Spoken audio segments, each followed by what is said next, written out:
You're listening to a podcast by the Center for Action and Contemplation. To learn more, visit cac.org.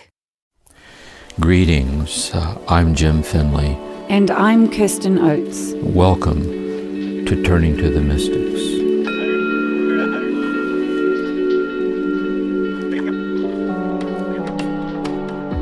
Welcome everyone to another dialogue with Jim Finley on St. John of the Cross, our current mystic on Turning to the Mystics.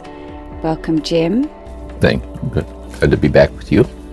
Good to be with you, very, very much. Well, I listened to session 2. It's beautiful, and there are a lot of wonderful quotes from John of the Cross in the Lectio you offered, and people will be able to read those in the show notes.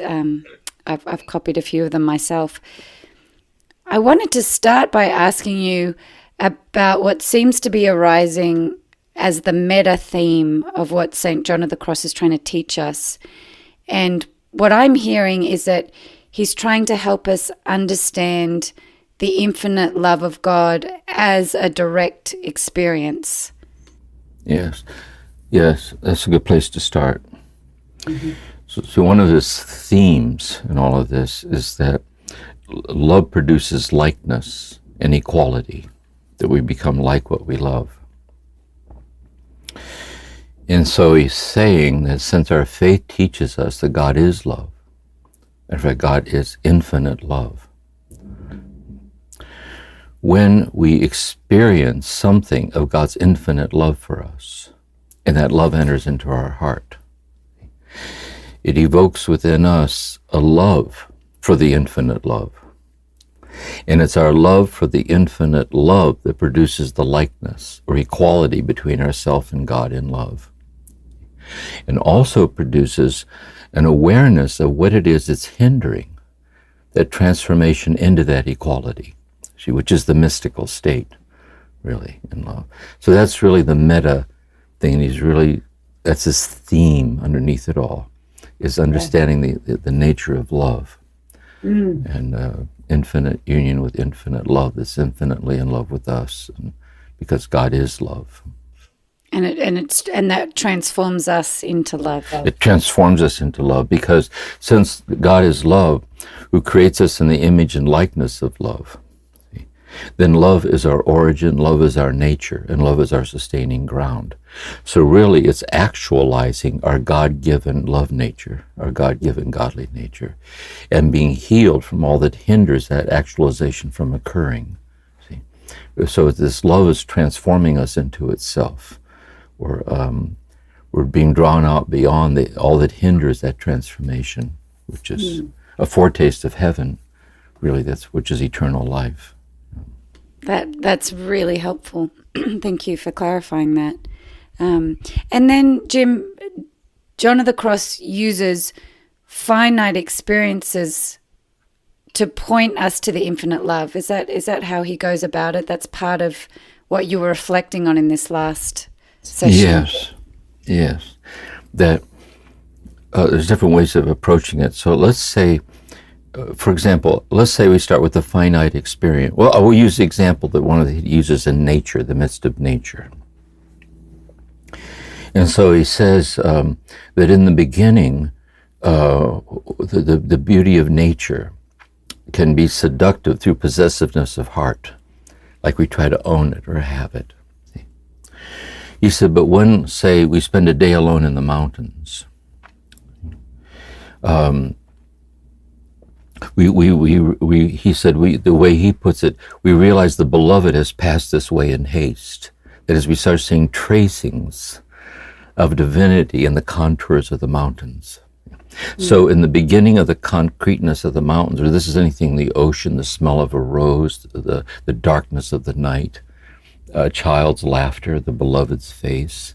In the concreteness, we get intimations of the love that's incarnating itself in that intimately realized experience.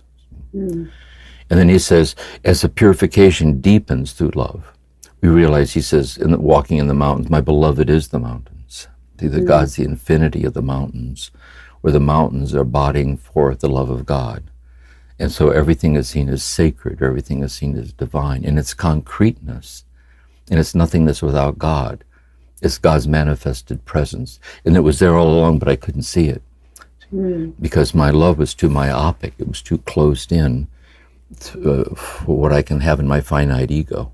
But as I learned to pass beyond the frontiers of myself through love, this starts shining through. So does that mean that final I am the mountain, is that the experience of infinite love that St. John of the Cross is inviting us to? Well, yes, it is. But say this, that God is the mountains, and simultaneously and infinitely more besides. See, which is the mystery of God. So God's generosity is infinite. So God infinitely gives himself, infinitely gives herself as the night, the mountains, the darkness, whatever. And that infinite generosity of giving, which we receive, God in that infinite giving remains infinitely more besides, see, which is what it means to be God. And so in a way, it means while we're still on earth, it's really foreshadowings of paradise. See, even though while we're still here, we're in this love that permeates everything about being here in some unexplainable way. It can become habitual. And so and John of the Cross is inviting us to experience the fullness of love in the finite world, but that the infusion of the infinite is part of that experience. Is that? Yes. But I think it's like this. There's this Ornstein. There's this phenomenological, this psychologist. He talks about the mandala, like gazing at a sacred object. So I say here the mandala is the mountain or the rose or the face of the beloved or the child or whatever it is. He said the thing is, the longer you gaze at it, the less obvious it gets. See? So in the gazing upon it, and gazing is a sustained attentiveness, like a loving gaze. And so through the love in the gaze passes beyond the externals of the thing into the divinity of the thing. It's revealing itself to us as precious, see? Something intimately realized. Yeah.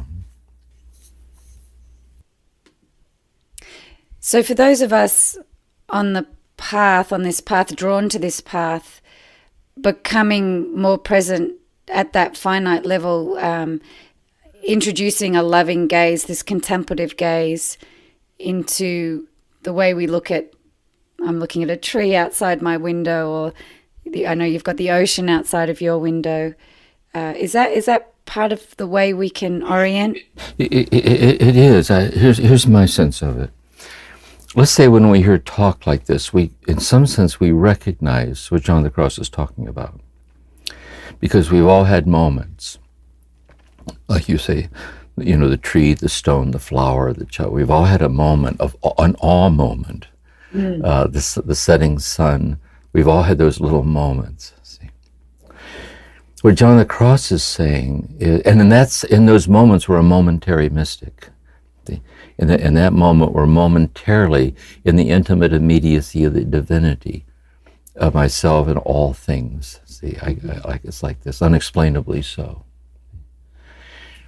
But John of the Cross is saying, but notice how these realizations, which come to all of us in different ways, they tend to be fleeting. They tend to be fleeting because although they're very deep, they're also very delicate and subtle. See?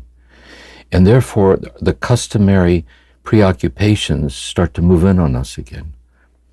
The agenda at hand, the project, what I'm in the midst of, and off we go again. Yeah. So what he's saying is, what we're looking for is a certain stirring of a kind of a longing in our heart to abide in the depths so fleetingly glimpsed. See, it's like with this nuptial imagery of marital love as the symbol for this. That a person who begins to fall deeply in love with someone, they're not content with simply occasionally running into the person out on the road. See? They long to abide like this. And so the thing is, if we could start to notice a longing for the abiding, which is the path. See? He's offering trustworthy guidance on how that longing might be actualized. See? Instead of these little fleeting touches, we might listen to the longing for the abiding union, which is an echo of God's infinite longing for us to abide. It's a foretaste of heaven. So how is that longing fulfilled? See, that's this teaching. See, what is the process by which we're healed from what hinders us from abiding in what's so fleetingly glimpsed? And then what John of the Cross is helping us with in terms of how we might stabilize in that, there's some passive components and there's some active components. And in this section, we're actually looking at things we can do, effort we can take. Yeah. When we started out, the very first talk on the 3 signs of noticing the onset of the night in meditation, we see there that it essentially begins first as passive, because God achieves it in us. While we're sitting there reflecting and meditating, and God achieves it in us by a strange sense of being powerless to gratify our sense of God's presence in prayer. Because God's removing our ability to be gratified at the emotional level, because it's a finite way of experiencing God's infinite presence. And so that it might clear the way for an infinite gratification of infinite union beyond the finite. So now what he's talking about is how to take that insight and extend it throughout every moment of the day.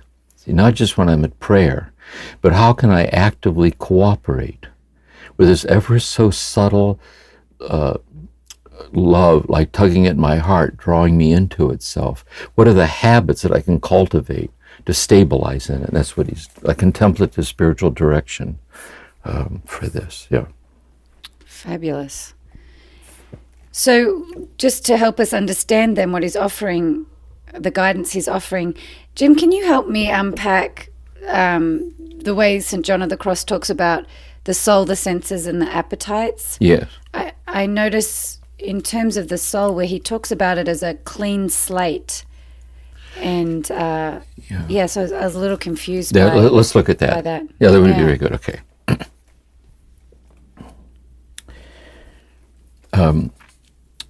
Let's say that let's say the soul is the interiority of ourself, is our soul. We might say the soul is a God-given godly nature created by God in the image and likeness of God as the qualities of consciousness itself, presence itself. And in this consciousness of our soul, of the surrounding world, there are the senses.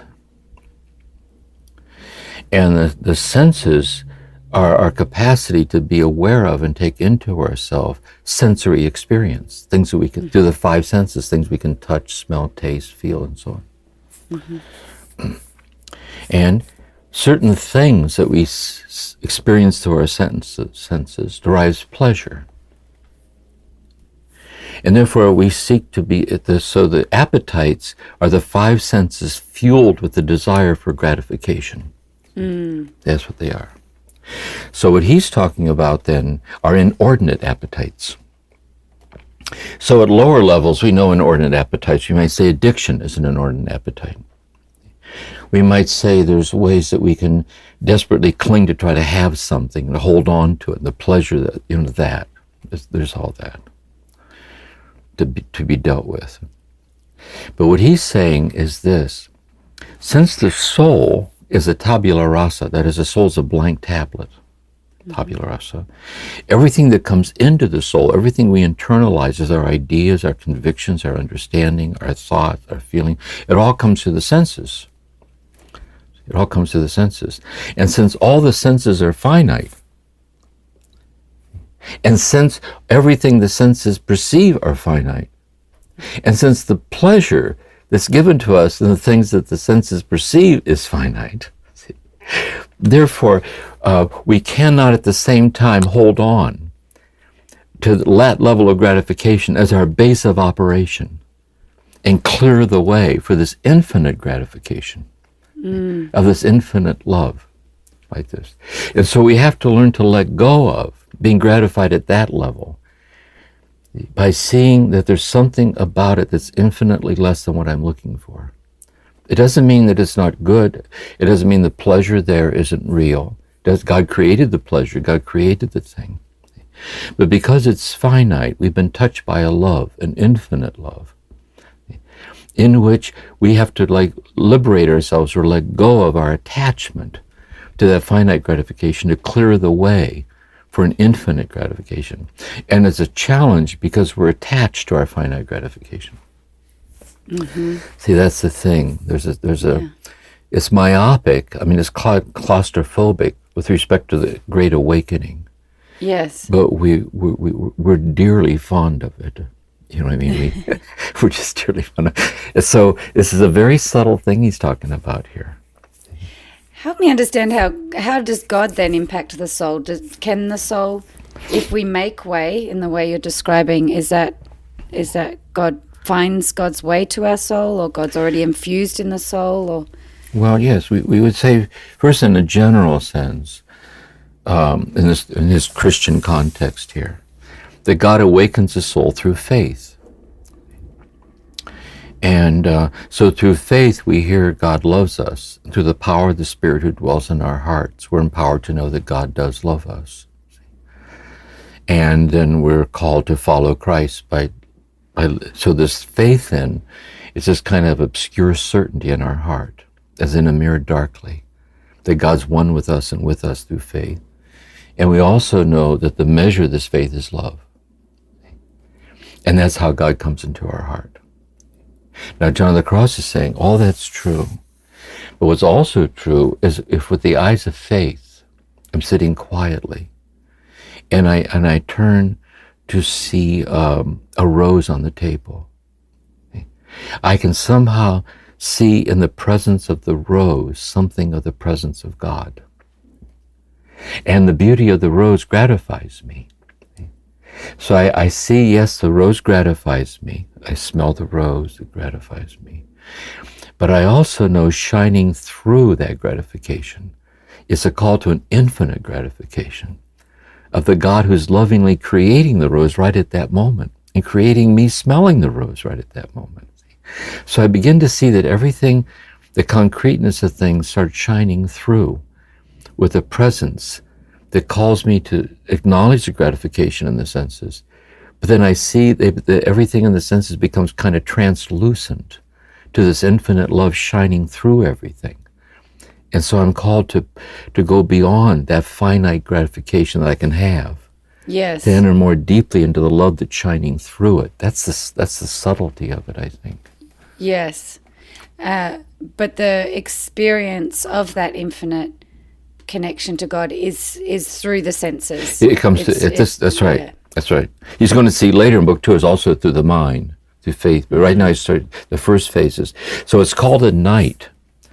See, because it's a purgation, because of we're so attached to our customary finite gratification of the finite, to be lured beyond it. See, but all love is like this. We'll talk about as we keep going here. Any deep love, whether it's marriage for the child or for a classroom of students or for a community or the poet or the artist, all love, the deeper the love gets, see, it asks of us nothing less than everything. See, out of love we have to lean into it. We have to devote ourselves to it. And so there's a certain sacrifice at a certain level. That's asceticism. We're denied at a certain level to be gratified at a deeper level. And he's trying to, that's the artistry of the deepening of love, I think. Yes. And it's challenging because the vehicle for the finite gratification and the infinite gratification is the same vehicle, so you can't just that's right. kind of That's turn right. in a whole different direction. It's a subtle shift within the construct, the same construct. That's right. And this is a critical chapter here in these first 11, is chapter 11. And he kind of breaks this down bit by bit. See? And so what he's saying is that it's so the hindrance to God is not the thing, because God creates it. It's not the senses God creates it. It's not the pleasure God creates it. See, all that's created by God. Nor is it the initial gratification that initially comes through the beauty of it, the pleasure of it. That's created by God. What he's talking about is a kind of a secondary reflection or secondary awareness that yes, it is so lovely, but it echoes with an infinite love. See? And therefore, if I close myself off and function at that level only, see, it's not enough for me. You made our hearts for thee, O Lord, and our hearts are restless until they rest in thee. And St. Augustine says, so we realize then at a certain level we hold in abeyance, functioning at the level of immediate gratification to keep the heart open for the infinite gratification that subtly is shining through it. And through that sustained activity of keeping an eye on our heart that way, the longing to abide in the infinite union grows stronger and stronger. And is it also true that we can't sustain gratification at that first level? It's fleeting, like the beginning where we started with this is that we might have that initial gratification or that moment, but it's fleeting. So even wanting to maintain at that level is challenging. I think that this is my sense of it. That's a good point, really. Let's say there's that immediate sense of the presence of God shining through the gratification, the rose, the flower, the child, and it's fleeting. That is fleeting. We can't hold on to it. But the more we actively refrain from the clinging to function at that level where we can have it, that the presence of God shining through the sensory starts becoming an underlying habitual state of the way we see everything. It starts becoming and that's the light that starts shining through the night. See? That instead of becoming something fleeting, there's a kind of a subtle underlying sensitivity to the depth or the divinity of the concreteness of things. As sacraments of God, or the sound of water, the darkness of the night, whatever. That's where he's heading, that's where he's taking us. Turning to the mystics, we'll continue in a moment.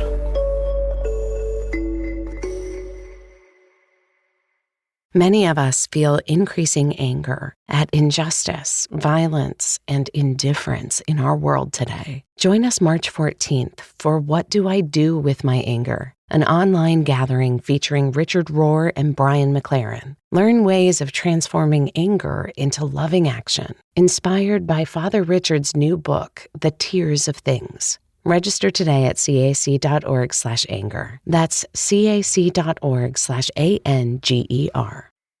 Well, so let's talk about some of the actions that he's encouraging us to take on the path. So part of it is to understand the habits within ourselves that hinder what you're describing, that openness to, that kind of shut down the lens that's open to the infinite. Is that right, Jim? Let's say, first of all, that we're sitting with John of the Cross, and there's some sense that the things he's saying speak to us.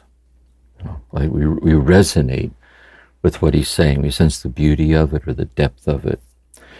And but because it's so subtle, we have to keep just sitting with it. The more we sit with it, the clearer it gets.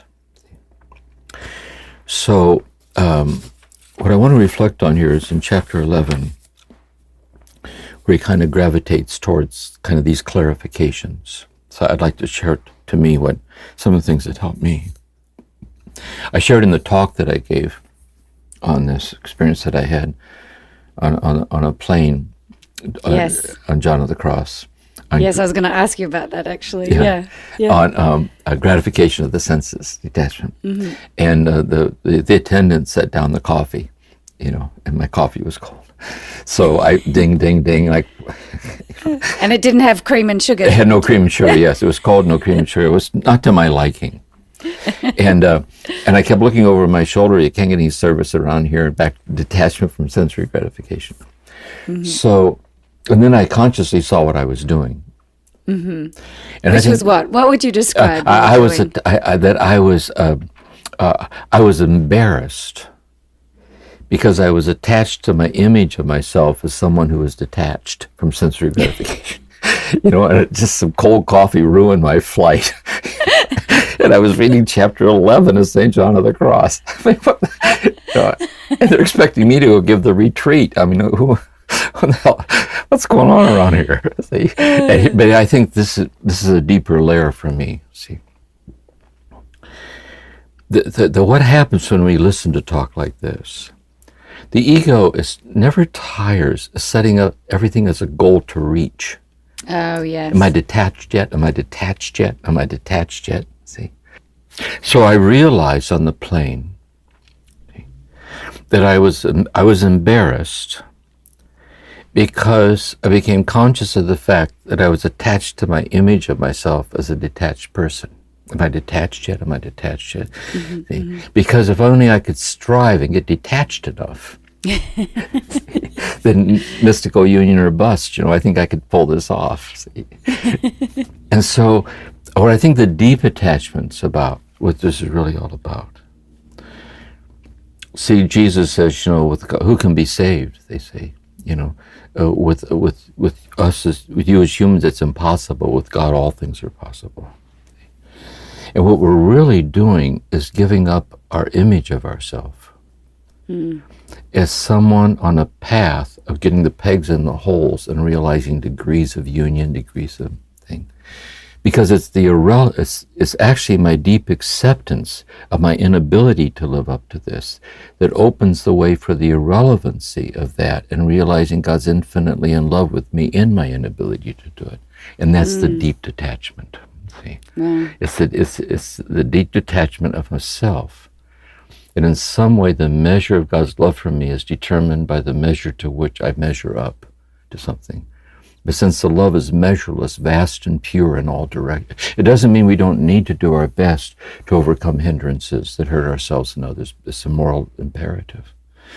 But really, the great transformation happens in tasting deeply the infinite irrelevance of that, in the love that loves us so, in the very deep acceptance of the depths of our poverty, like that.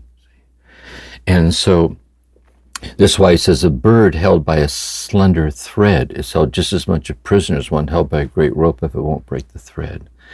And so what he's really trying to help us get at are what are the subtle things in my heart, the habits that I'm monitoring so carefully, and I'm discouraged that I haven't gotten over them yet. And that's what he's really trying to get at. See, how do I hand myself over to God infinitely in love with me in the unresolved matters of myself and my fragility, which is the great deliverance, I think, really. And Jim, were you just, when you talked about the ego, are you suggesting the ego kind of works against us in that journey or that desire? Yeah, my sense of the ego, in terms of the context in which we use it, let's say, basically speaking, the ego is created by God. So God wants us to have a healthy ego. Because if our ego isn't healthy, we suffer, and the people we live with suffer. Okay? And so our ego is our self-reflective bodily self in time and space in relationship with others and with the earth. It's me sitting here now in the human experience. You sitting here now, the people listening to this, this is our human experience, is our ego. From these traditions, to see that the ego is the consciousness in which we're endowed by God to awaken to God's presence, see, religious experience. And the ego comes upon within itself what transcends itself, which is religious experience, God, the holiness. And also the ego then, in experiencing that, is to then freely surrender and give itself over to God. See, like that, this ego. So in the nobility, the refinement of the ego is the refinement of that ego sensitivity to the love response, to freely choose to give ourselves to this love. The wounded ego, not just that it's wounded by the state of over-identification with the finite, which closes off access to the infinity of the finite. But there are also certain subtle habits in the ego. There are often survival strategies formed in trauma and abandonment and through habits. And they're deeply ingrained in us. They're very deeply ingrained. So John of the Cross is inviting us to very lovingly be attentive to those things, keep handing them over to God, knowing that somehow God's loving acceptance of us is very present in our very inability to get past it, deeply accepted. And so I think there's something very intimate about the sensuality of this, because it touches deep places inside of our body, inside of our emotions, to be infused and sustained by this love, this tender-heartedness. So it sounds like the starting point is more about being open to be loved by God, like to kind of in a circular motion keep coming back to that as the grounding point. So that's right. Kind of no matter if my efforts fail me, or if I notice myself getting attached to a path or outcomes, or like the keep coming back around to God loves me, even in wherever I'm at. Yes, and that's why John of the Cross says in the prologue to the Ascent, he says, I'm not going to rely here on reason or science, because we need to honor it, but it's not capable of coming to what we're talking about. He said, I'm going to base everything on Scripture. And by Scripture, he means primarily for him is Christ. And the very essence of the gospel, the good news of Jesus Christ, is what we're talking about right now. Jesus was always approaching people in the midst of an unresolved thing, acknowledging it, seeing right through it into the person God was infinitely in love with, and the self that God contemplated in him before the origins of our life is hidden with Christ in God, before the origins of the universe. And in his gaze, they could see this birthless, deathless love self. And so experiential salvation is placing our trust in that. Yeah. But easier said than done. Yeah. Because we don't easily give up. The ego doesn't easily give up its claim in having the final say in who we are. Even though its claim is that we're still not worthy enough yet. For the love of God. For the love of God, for the love of myself. Yeah. Loved. Because see, if I can bear being finitely loved, I cannot bear being infinitely loved, because there's no control in being infinitely loved. And so it becomes an act of trust, like very deep trust. And so John of the Cross is trying to tell us this is not primarily at the level of concepts or ideas. He's going to look at that in Book 2 on faith, on the transformation of knowledge. He's saying it starts in something as simple as our bodies, and in gratification, in understanding what it is that truly gratifies, ultimately speaking, and how can I be released from myopic, one-dimensional gratifications through God's grace into this infinite gratification. See, it's the holiness of my breath, my body, my touch, what I touch, and how is everything like that, I think. Wow. Yeah, that just hearing you say that makes me want to take a pause and put myself back in my own body, because it's so easy to get caught up in the thoughts, the ideas, and so just for me right now, just to take a breath and feel my feet and feel myself in my own body and what's happening in my environment. Seriously, yeah. Or let's say this too. Let's say in deep, intimate love with someone, that kind of mutual handing yourselves over to each other, deeply seen and deeply seeing in love. Or let's say in seeing a child, a small child, and you're smitten by it. You're smitten by it. Or in death, sitting at the deathbed of your dying mother or father or something, there's certain moments that are so physical in this mystical sense, like somehow our body embodies this love like this. And what would it be like to be surrendered over to that? See, how could I be permeable to this? Yeah. And so present to what's happening. Exactly. Yeah, it's just so present. Exactly, Yeah. so present. Because I think really these experiences of God, really, when you always like listening to people describe these moments, they always describe them as a heightened sense of presence. There's a heightened sense of presence in which they themselves become more present in this oneness with this presence. In some ways, it's kind of wondrous to them. You know, it's almost like a communion in presence. And so John of the Cross is saying the sensuality of that, it's not an abstraction. You know, it's so much, it's your hands and your face and your beating heart, and your breath.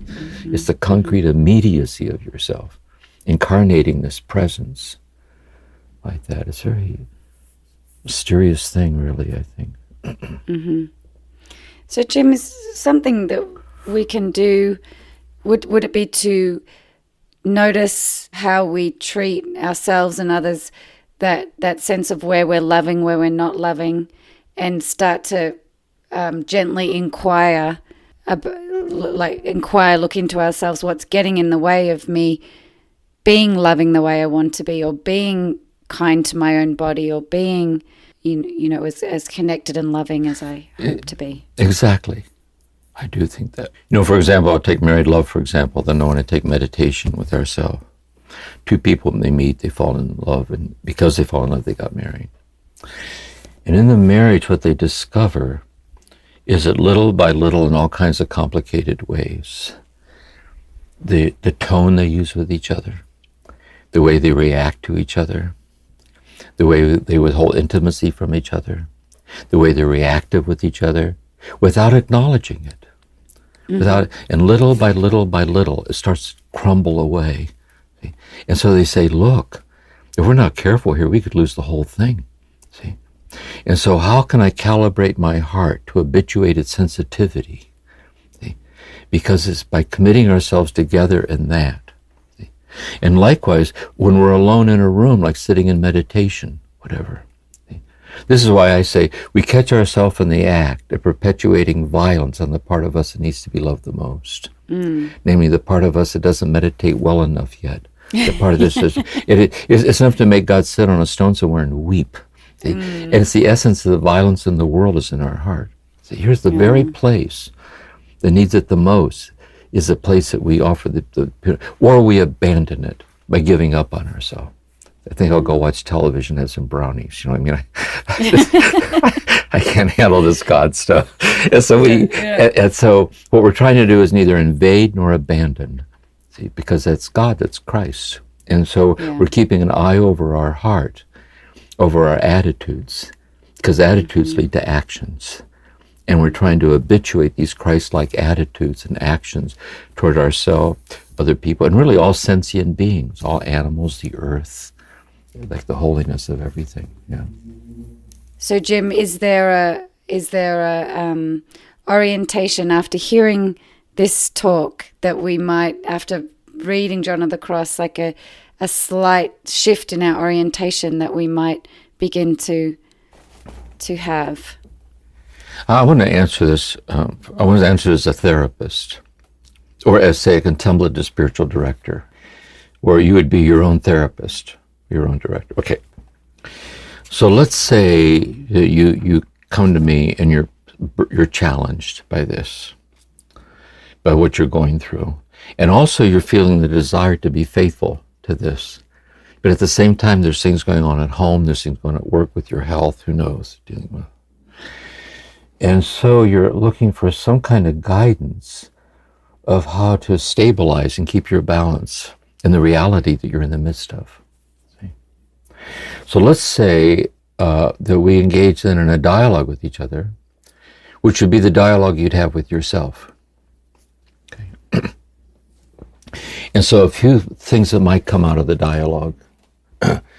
One would be this. I think sometimes under stress, just when we need the most to pause, to have a quiet time, it's harder to pause because we're already late. You know, we hit the floor running. And so one option is an inner act of freedom. To say, before I leave tomorrow, I'm going to take 30 minutes. for 15 minutes. And the only agenda, I'll light a candle or open the scriptures, whatever it is, but I'm going to exercise my freedom, see, to give myself over to God. And if I'm driving to work, I can be driving to work stressed. But I can say, my car's a traveling hermitage. In Via, I'm on the road. And God's infinitely loved with all these people. See, in Via, we're on the way somewhere like this. And when I get into the parking lot, I can pause for just a minute. Help me to be present here to this. Also, throughout the day, I can take little mini breaks through the day. And I can stand up and walk around the room, or I can go down a hallway and come back, get a cup of tea and taste it when I sip it. I can practice little mini moments of recalibrating my groundedness to being present and managing things as best I can. Likewise, when I get home, we can do things like that. See? And then on the other hand, the other side of it, we look at the realities of what you're facing. And are there any options that you have to make things a little bit better?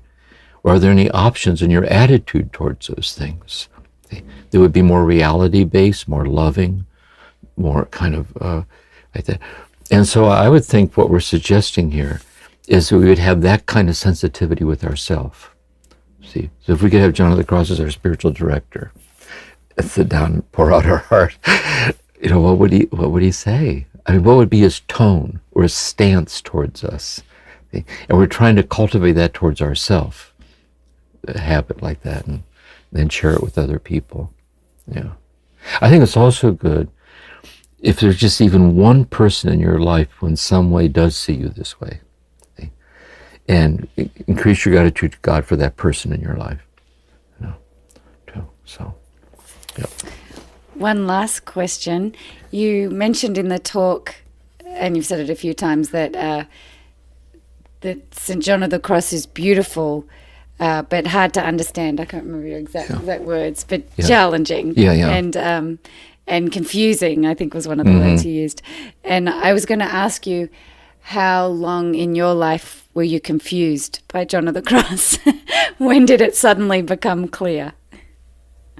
Well, I think it was different for me in this sense. At home there was all this trauma.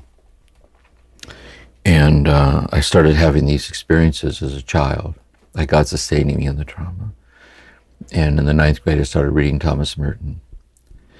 And I didn't yet even know about John of the Cross or any of these mystics yet.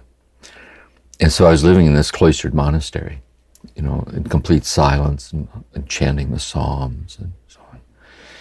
And it was in that silence I began to have these experiences of God's presence in the silence. Mm.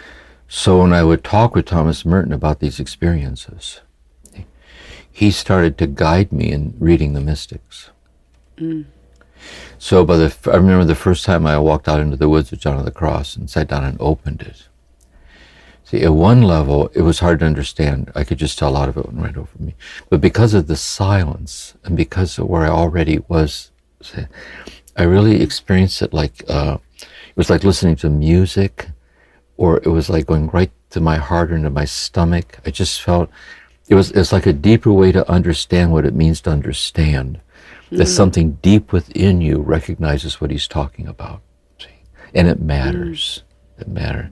And so I was fortunate that way, I think, that I entered into the relationship with John of the Cross, his deathless presence in that way. But I think because we are who we are, we approach it as we approach it.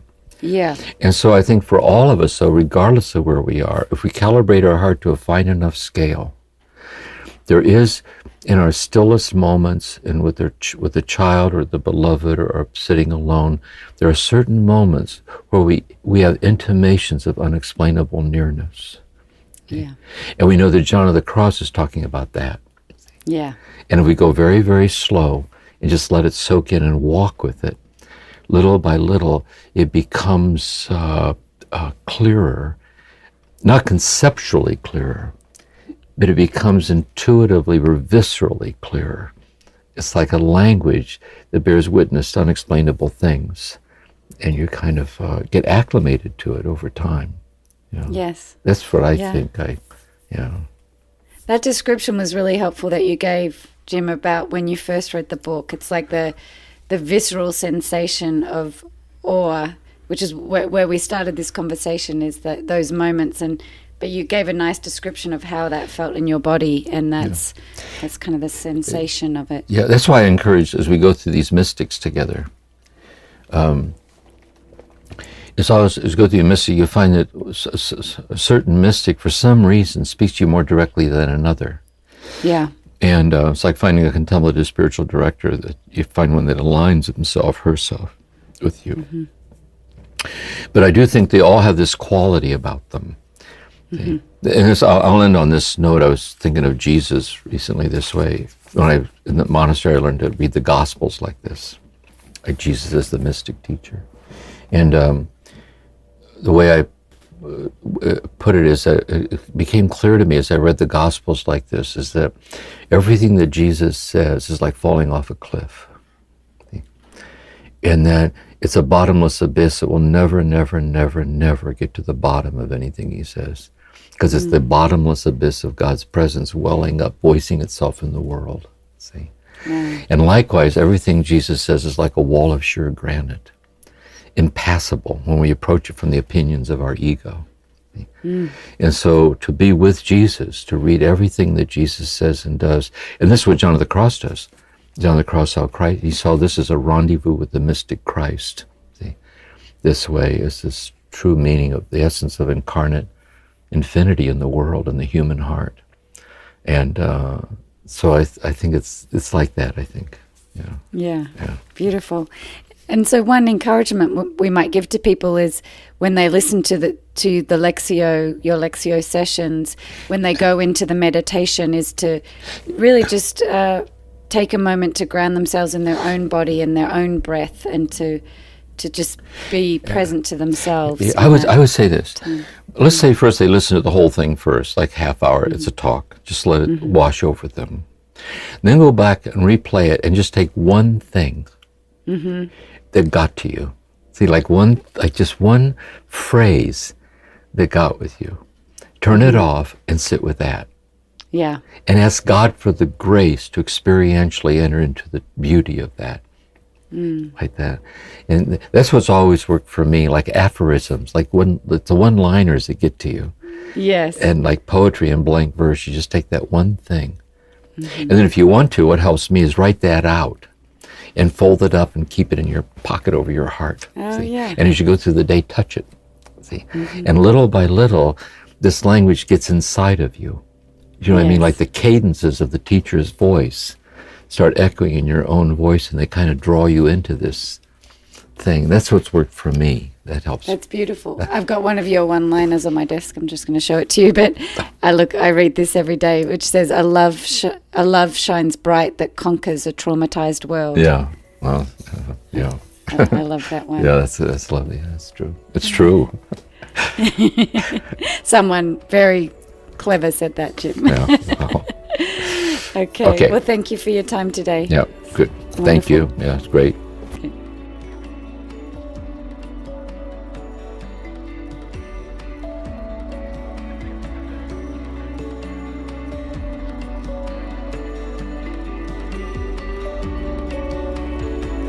Thank you for listening to this episode of Turning to the Mystics, a podcast created by the Center for Action and Contemplation. We're planning to do episodes that answer your questions. So if you have a question, please email us at podcasts@cac.org or send us a voicemail at cac.org/voicemails. All of this information can be found in the show notes. We'll see you again soon.